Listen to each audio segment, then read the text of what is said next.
राज्याचे सहकार मंत्री दिलीप वळसे पाटील यांच्या विशेष प्रयत्नांमधनं मोर्डेवाडी तालुका आंबेगाव येथील मातोश्री कमलजा देवी सभागृहासाठी 50 लाख रुपयांचा निधी उपलब्ध करण्यात आला होता।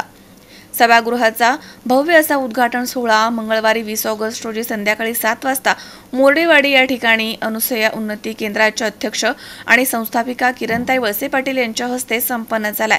यावेळी जिल्हा परिषदेच्या माजी सदस्य अरुणाताई थोरात तसेच मंचर नगरपंचायतचे मुख्याधिकारी गोविंद जाधव, कमलजा देवी सेवा मंडळाचे अध्यक्ष दत्तात्रय मोरडे, मोरडे फ्रूट्सचे हर्षल मोरडे तसेच कृषी उत्पन्न बाजार समितीचे संचालक बबू मोरडे, माजी उपसरपंच धनेश मोरडे, उद्योजक संतोष मोरडे, माजी ग्रामपंचायत सदस्य बाजीराव मोरडे, ज्योतिताई निघोड, विशाल मोरडे, संतोष मोरडे, मंचर शहराध्यक्ष सुहास बाणखेले, शरद सहकारी बँकेचे संचालक अजय घुले, दत्ता थोरात, नितीन थोरात, सचिन बाणखेले, लक्ष्मण थोरात, गणेश मोरडे, बाळासाहेब थोरात, बंटी थोरात यासह ग्रामस्थ या ठिकाणी उपस्थित होते।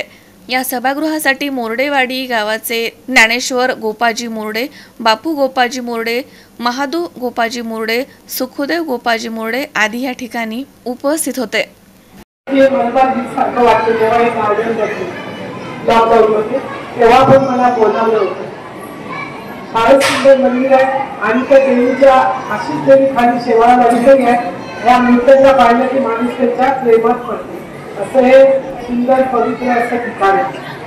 तुम्ही मला बोलावलं याबद्दल मी आभारी आहे। खरं तर लोकप्रतिनिधी जे असतात ना तुमचे, त्याच्यात मी पण आली, त्यांचं कामच आहे की पक्ष वगैरे न बघता कामं करताना हे काहीच बघायचं नाही। जेव्हाही साहेब इलेक्शन मध्ये उभे राहतात आणि मी प्रचाराला जाते तेव्हा मी एक वाक्य आवर्जून सांगते की ज्यांनी मतं दिले त्यांचे खूप आभार, ज्यांनी नाही दिले त्यांच्यामुळे आम्ही भयंकर प्रयत्न केले आणि पळलो, त्यांची त्यांच्या दुप्पट आभार। एक वेळ अशी होती की मोर्डेवाडीमध्ये नंदाच होता आम्हाला,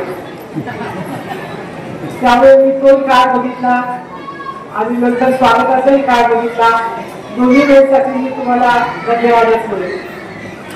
माणसाच्या आयुष्यात वेळ येत असते, वेळ बदलत असते, पण राजकारणात राहताना कुठल्या माणसाबद्दल, कुठल्या पक्षाबद्दल किंवा जोही राजकारणात पक्ष उभारतो त्याची खरी मेहनत असते।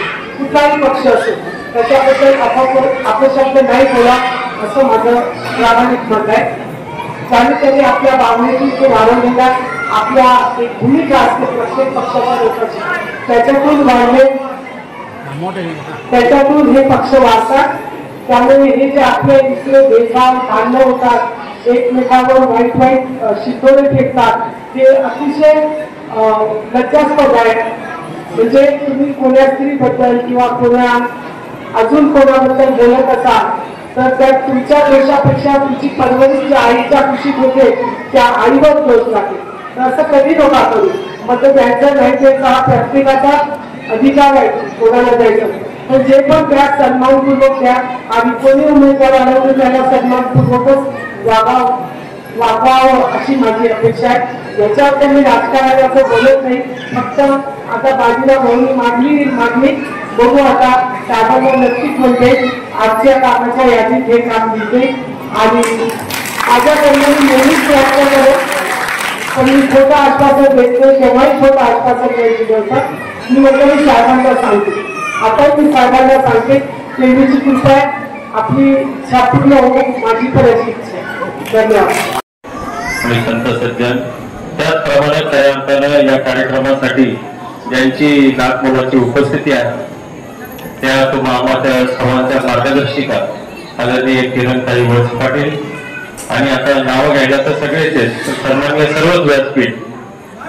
गेली अनेक वर्ष आपण या मोर्डेवाडीच्या परिसरामध्ये पाहतो, या कमलजा मातेच्या खऱ्या अर्थानं आशीर्वादानं आणि तिच्या पवित्र पुण्य आणि या पदस्पर्शानं खऱ्या अर्थानं आपण सर्वांचं जीवन अतिशय हलकं आणि गतिमान होण्यासाठी खऱ्या अर्थानं या मातेची आपल्या सर्वांवर कृपा आता आहे, तिथून पाठीमागच्या काळातही होती। आज आपण पाहतो की आज खऱ्या अर्थानं हे जे मातोश्री कमलजा देवी सभागृह आहे तेवढं भव्य आणि दिव्य मंचर शहरामधलं सर्वात मोठं काही सभागृह आज आपण या ठिकाणी केलेलं आहे। आज 50 लाखाचा निधी या ठिकाणी नामदार दिलीपरावजी वळसे पाटील साहेब यांच्या माध्यमातून आपल्याला या ठिकाणी उपलब्ध झाला। त्याचप्रमाणे आदरणीय माजी खासदार शिवाजीदादा आढळराव पाटील यांचे विशेष करून या ठिकाणी अतिशय चांगलं लक्ष असतं आणि ही जनता सुद्धा साहेबांच्या प्रती दादाच्या प्रती अतिशय प्रेम करणारी जनता आहे।